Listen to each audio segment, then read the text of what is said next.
Well, it is a great honor to be here and get to share with you why I'm not an atheist, part 2. Now, part 1 was several weeks ago, and we had a little interruption because we had a special guest who spoke on Buddhism for 2 weeks, and now we are back to why I'm not an atheist. Those of you who don't know me, let me tell you that I'm a person who lives with a foot in 2 different worlds. I live with a foot in the legal world because I am a lawyer by profession. That means that I practice law and I'm in court basically every day except the weekends. That's what we live and do. The other foot is not my profession of occupation, but my profession of faith. And that is, I am a Christian. And so when you hear this message, either in here or on the internet, you need to know that I have a bias. Okay? I've already decided what I believe, and I'm walking you through some of the things that have caused me to be where I am. And so I want to make that clear to you. This isn't a trickster presentation. This is my best effort as being as open and honest as I can in a fair and balanced fashion. And so that's what I'm trying to do. So one of the nice things about being a trial lawyer, now I'm not a contracts lawyer, and some of you have kindly come to me and said, hey, can we get you to look at this contract? And I laugh. That would be like asking, that's malpractice. I would not know how to do it. I'm sorry, I can't form a corporation, can't help you with your 501c3s. In fact, I can't even do family work. I don't know where the family law courts are. I can't do criminal work. If you've got some criminal case, God bless you, find some lawyer who knows what they're doing. I can't do any of that. But man, you want to sue somebody? Or you getting sued by somebody? Moi. Okay? That's what I do for a living. I operate in the court system. I am a courtroom trial lawyer. And one of the most important things that we always have in every case we try is the burden of proof. The burden of proof is what the law says you must do to make your claim.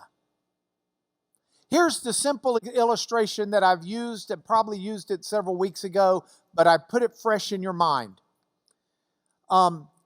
There's Patty Pedestrian who's crossing the street, and David the driver comes down, and he runs through the red light, and he smashes into Patty Pedestrian, and he kills her. And so someone comes to me and says, would you help Patty Pedestrian's family? I say, I'll do my best. Well, I have to show that David the driver did something wrong. It's not enough for me to say, Patty's now passed. I have to show that David did something wrong. I can't just say, well, he was driving the car. The car killed her. Okay, that doesn't mean David did anything wrong. Maybe she dashed out in front of the car. If I want to win that case, I've got to prove the case. I have a burden of proof. Now, the burden of proof is on the person making the claim. David, the driver's lawyer, doesn't have to prove anything. David, the driver's lawyer, can just sit back, and if I cannot prove my case sufficiently, when I'm through, and I say, Your Honor, I rest my case, David, the driver's lawyer, can stand up and say, throw it out, Judge. Doesn't even go to the jury. Just throw the case out.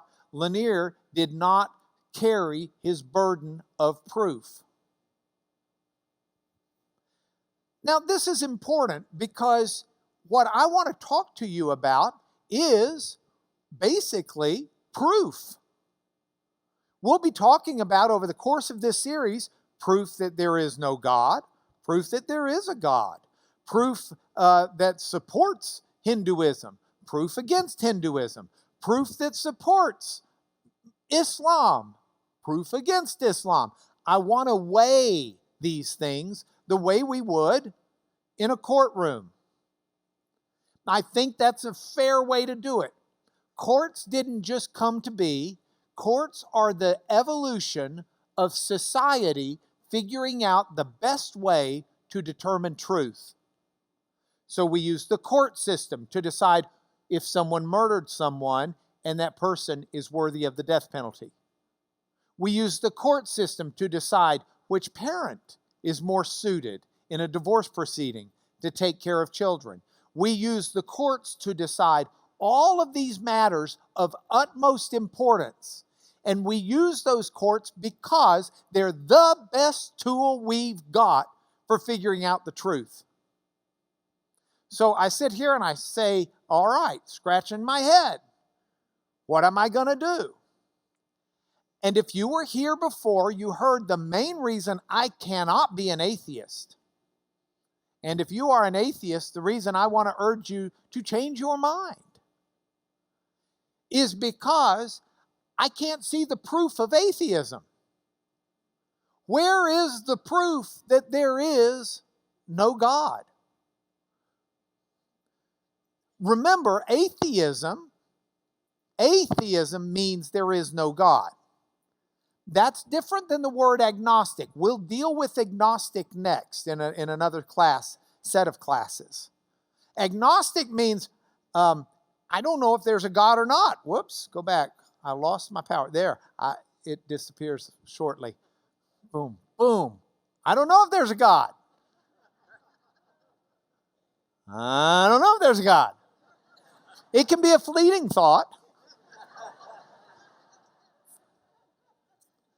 I'm not dealing with that today. Today I want to talk with my second part, and it may actually take us 3 weeks to get through this, why I'm not an atheist. Why I cannot accept those who say, we know there is no God. Prove it.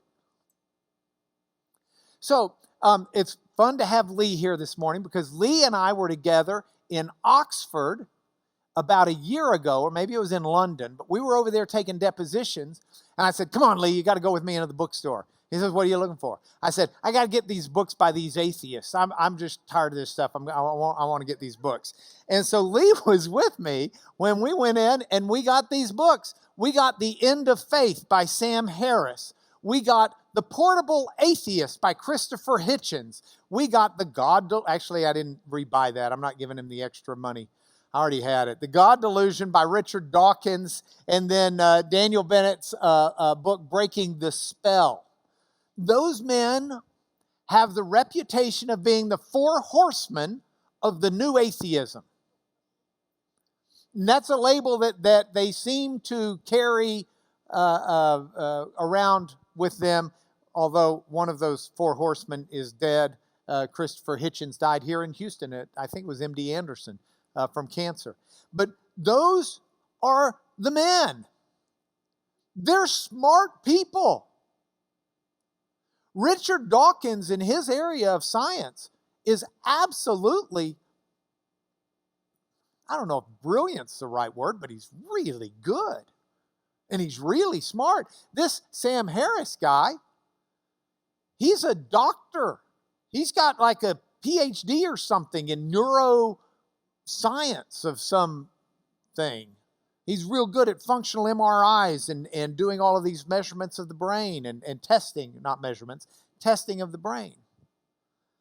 I mean, these are not stupid people. These are very bright people.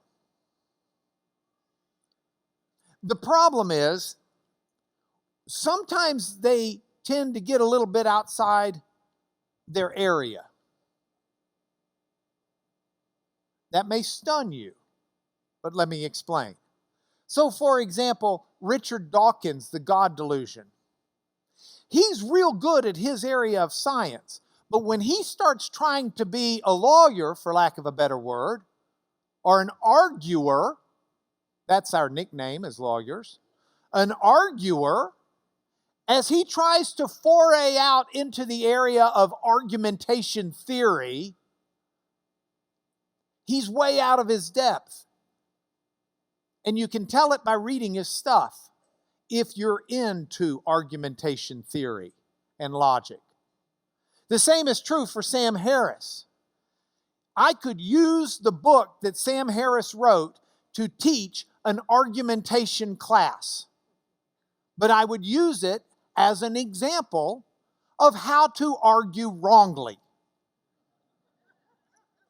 Because it's a textbook. And we don't like to hear this stuff.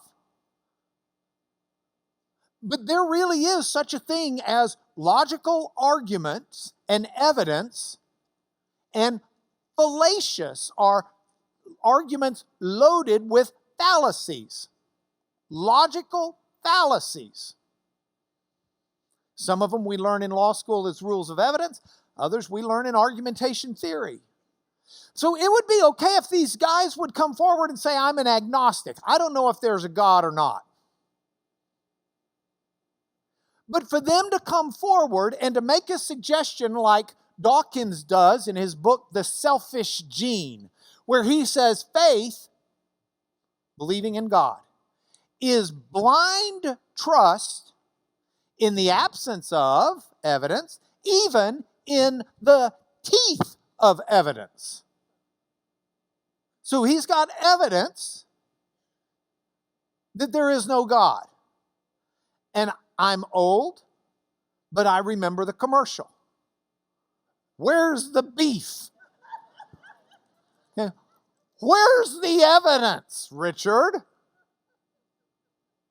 Where is your evidence that faith flies in the teeth of? I want to know.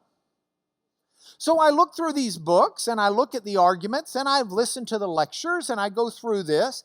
And my question for you is the proof of atheism truly proof? Or is it some sleight of hand, rhetorical magic?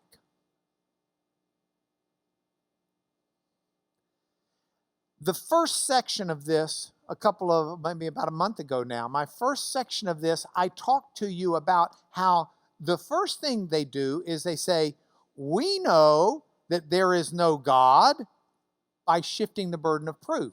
Here's what it really means when you strip it down to its basics. There is no God. Prove it. Okay, I'm going to prove it. Prove to me there's a God. Well, no. You've just shifted the burden of proof. If you're going to say there is no God, if you're making that claim, then prove it. And so we talked about that last week, last session. We dealt with some of the classic examples from Carl Sagan, Bertrand Russell, and if you've got a chance, you can go back and watch it. If not, read about it in the paper. But in addition to that, I categorize most of what these people have to say as logical fallacies and tricks of language, rhetoric tricks. I would love to have one of these fellows on the stand with a good judge that would allow me to cross-examine them, where they actually have to answer the questions. Because it's really a problem. So last session, we dealt with shifting the burden of proof. This session, let's look at the logical fallacies. I want to start with one out of The End of Faith by Sam Harris. Now, he starts his book out with this illustration. This is the first thing of note in his book. Here it is. The young man boards the bus as it leaves the terminal. He wears an overcoat. Beneath his overcoat, he's wearing a bomb. His pockets are filled with nails, ball bearings, and rat poison. The bus is crowded and headed for the heart of the city. The young man takes his seat beside a middle-aged couple. He'll wait for the bus to reach its next stop. The couple at his side appear to be shopping for a new refrigerator. The woman's decided on a model, but her husband worries it will be too expensive. Okay, the lawyer in me, the bells were already going off. You should see the scribbling in my copy of the book. This is a ludicrous example that is a textbook illustration of loading up a story that's not a real story. I mean, yes, there are suicide bombers on buses, but sitting next to a middle-aged couple where they're shopping for a new refrigerator and the woman's decided on a model, but her husband worries, he's trying to draw you in. This is not logical thinking. This is playing with your emotions, getting you emotionally primed. That's all this is. The woman, by the way, you never want to watch the Republican National Convention or the Democratic National Convention with me, because those speeches, I rip them apart like this too. The woman has decided on a model, but her husband worries it'll be too expensive. He indicates another one in a brochure that lies open on her lap. The next stop comes into view. Oh, he's building suspension and tenseness in this story. The bus door swings. The woman observes that the model her husband has selected will not fit in the space underneath their cabinets. You should be feeling worry right now. Lady, do you have any clue who you're next to? What's about to happen? New passengers have taken the last remaining seats and begun gathering in the aisle. The bus is now full. The young man smiles with the press of a button. He destroys himself, the couple at his side, and 20 others on the bus. The nails, ball bearings, and rat poison ensure further casualties on the street and in the surrounding cars. All has gone according to plan. Last page. The young man's parents soon learn of his fate. Although saddened to have lost a son, they feel tremendous pride at his accomplishment.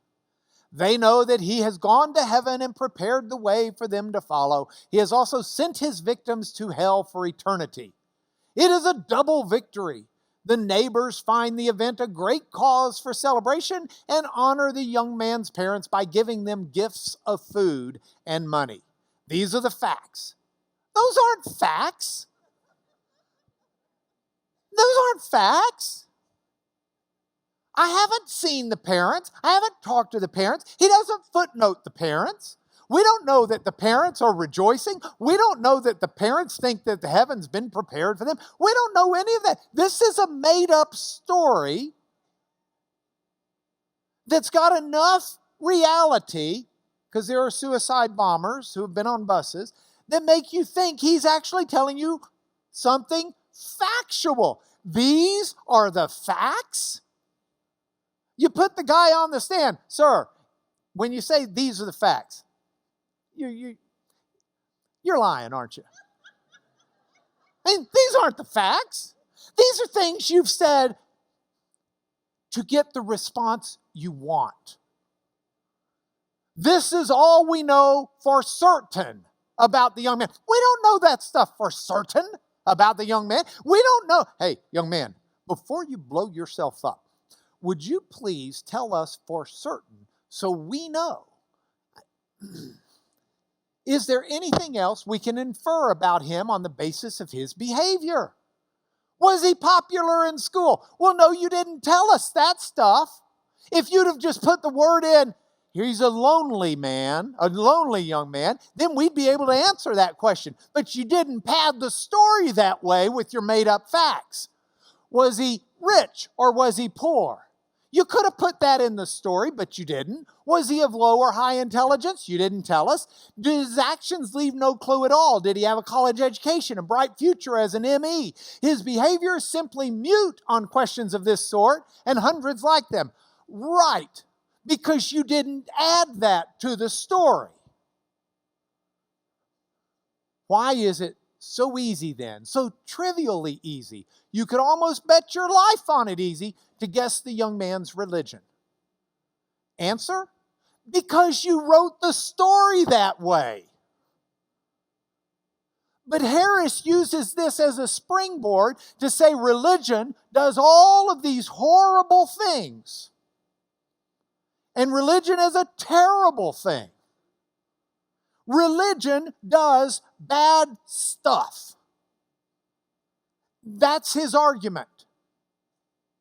That's the reason, according to Sam Harris, there is no God. At least at the start of his book. So I just wrote down a few of the logical fallacies in that 3-paragraph story and summary. One is called an ad hoc rescue. It's kind of technical. I'll cut you some slack and you can read it. The second one, an appeal to emotion. That's all the bit in the story about, oh, they're thinking about buying a new appliance and wondering if it'll fit and is it too expensive. He wants to draw you in and he wants you to feel for that couple and, oh, the bus got crowded. And okay, you don't need all of that. You don't need all of that to prove his point that some people in the name of religion do bad stuff. Because that certainly does happen. But he doesn't leave it there. Because he's on an agenda here of playing with your mind and your heart and not simply being logical. Relevance? There's so much in that story that's not relevant to what he has to say. An appeal to your instincts, an overgeneralization. He assumes facts that aren't in evidence. There's no evidence of a bunch of that stuff, as I pointed out as we went through it. But you're reading this, and most of us read at a pretty quick rate. And you're just reading it and you're saying, oh my gosh, he makes a really good point. We didn't know anything, but we knew this guy must be, he wants you to think he's Muslim, by the way. We knew this guy must be Muslim. Because jihadi terrorists, they do this kind of stuff. He may be Hamas. That is not the same as saying he's a Palestinian. We have a marvelous Palestinian Christian right down here on the third row. He'll correct me if I get that wrong. Look, don't get me wrong. Religious people, people do bad things in the name of religion. That's the way to say it. People do bad things in the name of religion. But you know what? Atheists do bad things in the name of atheism too. Now, some people say, no, Adolf Hitler was not an atheist. Adolf Hitler was a Christian because Adolf Hitler in a couple of his public speeches sort of said as much. Okay, newsflash. Don't believe what every politician tells you in their speeches about their religion. Okay? Number 2, as Pastor Avery said this morning, by their fruit you shall know them. And we've got Hitler's luncheon dialogues that he had his secretary take down. And you can see him mocking faith. But let's just say, because there's this big argument, because the atheists, if Hitler's an atheist, they're in bad trouble on this idea that religion does bad stuff. So they're going to try and argue that vociferously, just teeth and nail. So set Hitler aside. How about this fella? Mao Zedong. Don't tell me he was religious. He wasn't. And the scholars from the 20th century debate who killed more, Hitler or Mao? There's a third fella that they put in that conversation, Joseph Stalin. Who's responsible for more death? Stalin wasn't a Christian. The Soviet Union that he established was not a Christian or religious country.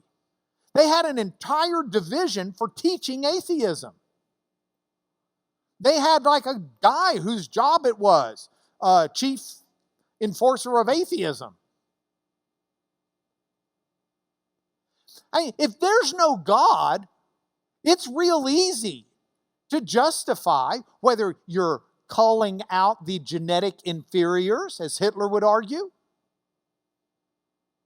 or whether you're getting rid of the mentally deficient, as Mao would argue, or Stalin would argue, mentally deficient in the sense that you don't subscribe to their regime. Well, hey, if there's no God, that's kind of a free-for-all. No. Now, does religion do bad things? You bet it does. Here's the truth, though. You don't need the elaborate stories. You don't need the appeals to your emotions. You don't need any of that. Let's just be honest and logical and truthful. I would suggest to you the truth is the following. 1, religion can be destructive. It can be. 911. Slavery. There were some people who tried to justify slavery in America based upon the Bible. And that is a destructive use of the Bible, but it is a destructive use of religion. But I got news for you. Religion can also be constructive. William Wilberforce from Hull, England, is the one who authored the laws in England to make slavery illegal, and he did it because of his Christian faith. John Wesley, the founder of the Methodist Church, massive, massive, massive fella, preaching and teaching against slavery as being against the will of God, and writing a pamphlet where he says, you know, you don't want to be standing close to the fella who goes to see God when this is all over with if that fella was a slaver. Charles Spurgeon, famous Christian preacher. Very, very, very harsh. They were Christians who, in the name of their religion, were fighting to end slavery. And I got news for you. You read history, you'll read about slavery in lots of societies that are not religious. Humanity has this fallen streak where we would love to have people, in the words of the great British philosopher, what's his name? Big lips, struts, Mick Jagger, under my thumb. Thank you. Under my thumb. I mean, that's just, that's part of us. So religion can be destructive. Religion can be constructive. I'll give you a third. Atheism can be destructive. That's the truth. All right. Sam Harris, set him aside. Let's go to Richard Dawkins in The God Delusion. He's got a chapter where he's going to prove there's no God. And what the chapter basically is an attack on creationism. Dawkins is an evolutionist. And so Dawkins, with evolution and his scientific explanation of evolution, deconstructs the Genesis account of creation the way a lot of people who are Christians understand it, not all. He deconstructs it. And he says, so, if evolution is true, atheism is true. No. No. That's just like so wrong. I mean, do you realize that the modern evangelical literal view on Genesis is really something that's really only come about in the last 100 years? That's not the way Genesis has traditionally been read. And Genesis chapters 1 and 2 are not written as part of a science book. They are written. Now, they may be speaking truthfully about how God did things. I'm not fussing that point. I don't even think you need to argue that point. I've taught on it. You get my classes on it, all the rest of that mess. All I'm saying is there are incredible Bible-believing Christians who read Genesis 1 and 2 for the lessons that they are teaching, but do not consider them to be the science answer. I mean, evolution itself is rather irrelevant to whether or not there's a God. God can do things however He wants to do them. Look, and even still, if God makes... And the absurdity of this just really gets me. So go with me for just a minute. Here, let's come over here. So, here we go. We got the PowerPoint. Not PowerPoint, the Elmo. All right. So, God comes, and He says, I'm going to create Adam and Eve. We're going to make Eve a little bit taller because I have daughters and I want them to know they can do anything they want to do. Here, this is Eve. Okay? God says, I'm going to make Adam and Eve. Now, do you think Adam and Eve had this thing we now learned called DNA?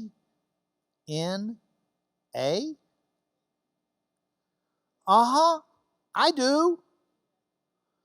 In fact, they've passed it on. DNA, where did they get theirs from?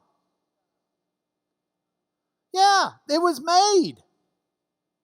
Well, you look at them and say, well, no, they could not have been made because they have DNA. DNA comes from parents. Clearly, they were born. Well, no, I mean, look, they're living in a garden, and the garden's got trees. Okay? Yes, I failed art. If you chop down that tree, timber, then you got the tree stump. Right?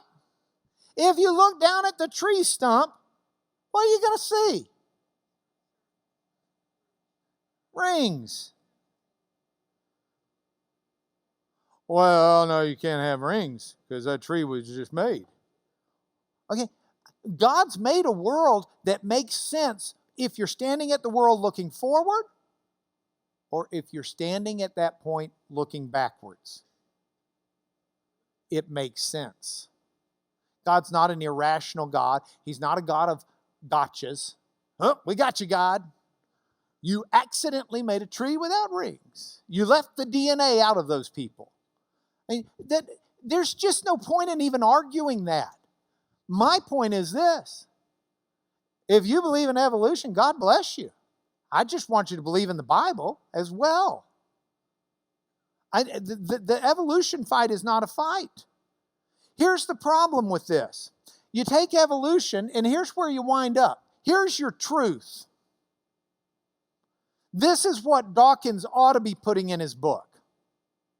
The truth is this. The scientific method doesn't prove or disprove God any more than a ruler proves or disproves the temperature. Now, rulers are really helpful. You know what a ruler is, right? And I'm not talking about king. I'm talking about those types of rulers, with the 1 inch, 2 inches, 3 inches, 4 inches, 5 inches, etc. Hey, those are really useful for measuring things. They're accurate. You can use them to prove that something is 6 inches long, or 2 inches long, or 8 feet long. You can use a tape measure. You can use a ruler. But you cannot prove what the temperature is. That's 90 degrees, 80 degrees. You need a thermometer. Our daughter Rebecca had her tonsils out about 9 days ago. And we had to monitor her for a fever. Becky didn't keep a ruler by the side of the sofa. You've got to use the right methods for these things. You don't use the scientific method to prove or disprove God. You just don't. And it's wrong to suggest that you do. Now, here's Dawkins' other point in there. First, he uses evolution and says creationism's wrong, so there must be no God. As if God can't work. Look, God set the machine knobs for nature. God set those knobs in such a way where even if there was the Big Bang and all of the expansion of the universe and somehow settles down planet Earth, and over the course of 1 billion plus years, the soup gets just right in the right place in some body of water where some process happens such that the right molecules seem to come together in just the right way where they manage to come and start this process that results in you and me. If all of that actually happens, who set those knobs in nature to do that? I would think if I were an evolutionist, I'd more likely believe in God than otherwise. Man, otherwise play the lottery, because we are the luckiest people that you could conceive of for all of that stuff to work out. Here's Dawkins' other argument. God would have to be too big. I mean, there's just too much stuff going on for one God to hold it all. Here's the way he says it. A God capable of continuously monitoring and controlling the individual status of every particle in the universe cannot be simple. His existence is going to need a mammoth explanation in its own right. Worse, from the view of simplicity, other corners of God's giant consciousness are simultaneously preoccupied with the doings and emotions and prayers of every single human being and whatever intelligent aliens there might be on other planets in this and 100 billion other galaxies. True? I never said my God was a small God. I never said my God was going to be easily grasped by this fella who's got, on average, our brains are 3.5 pounds. Whoops, there we go. I don't have the half up there. On average, the brain is a 3.5 pound bunch of gray stuff. Let's give Dawkins the benefit of the doubt. He may be a 4-pounder. This guy may really be rocking the gray cells. The mere fact that he can't conceive of a God who claims to hold the universe in his hands, of an entity that great, doesn't mean that God doesn't exist. It means Dawkins got his limitations with his brain. And that's okay, because I got my limitations and we all do. But don't go telling me, oh no, there can't be a God. He'd have to be like God. And do you see the circular reasoning there? This is a classic circular argument. No, there can't be a God. Why? He'd have to be God. Okay. Work with me here. You know, C.S. Lewis was talking about this one time, and C.S. Lewis liked I don't know, maybe this bothered Lewis a little bit, but Lewis said one of the things that gave him consolation was he said, God's outside of time. So what happens to us in a second, God can freeze frame a millisecond. God exists outside of a millisecond. He exists far beyond that.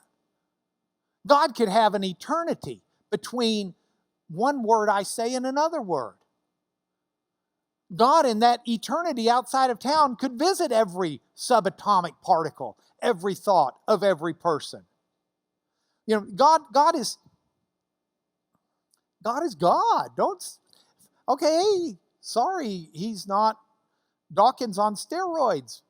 He's God. So what else do we have? The truth is this. If our 3.5 pound brains can figure out the questions of this immense universe and its history, which Dawkins and others claim we can do, they claim that we with 3.5 pound brains can truly figure out the questions of this immense universe, its history. It's scary to me to think of what something immensely greater could do with theirs. I mean, our brain, one little brain. It didn't take me and Dr. Hank working together to figure this out. One brain can do it. Sorry, but you got used by Pastor Avery all morning in the sermon, so I thought I'd use you too. I mean, hey, come on. If my brain, okay, what is the name of that guy who's like supposed to be one of the smartest guys that ever lived? Huh? Hawking? No, Becky, my wife. If Becky, yeah, Stephen Hawking, thank you. Stephen Hawking's written a book now where you read the book and the thrust of it is we've basically, I mean, there are some details to work out, but we've basically figured out the universe. Sitting there thinking, 3.5-pound brain has figured out the universe. Can you imagine what something who could hold the universe in the palm of his hand could do? That's neither here nor there. All right. There's one more part of this lesson that I want to teach, and so I'm going to teach it next week. I had, until yesterday, planned on trying to rush through all of this today, but I think it deserves more time. Next week, what we're going to do is I'm going to pull up some internet websites on why there is no God. And we're going to look at the common arguments that are put on the internet. Now, the internet people are not always as bright as Dawkins and others, but these are the arguments that you're more likely to either entertain in your brain or to hear from others, because they're the arguments that a lot of people haven't fought their way through. Is that Frank? Hi, Dr. Gannon. There's another guy that a bunch of y'all may know over there, Baylor pathologist. We could get him up here. Just pathology alone. Come here, Frank. I got an extra minute. Come on. This is my friend, Dr. Frank Gannon, Baylor College of Medicine pathologist. Come on. Okay. The intricacies of biology alone, what we're able to understand, is mind-boggling in a 3.5-pound brain. Is that fair? Absolutely. The more that science increases, the more that faith is inescapable, because something that complex has to be created by an all-knowing and all-powerful creator. Thank you.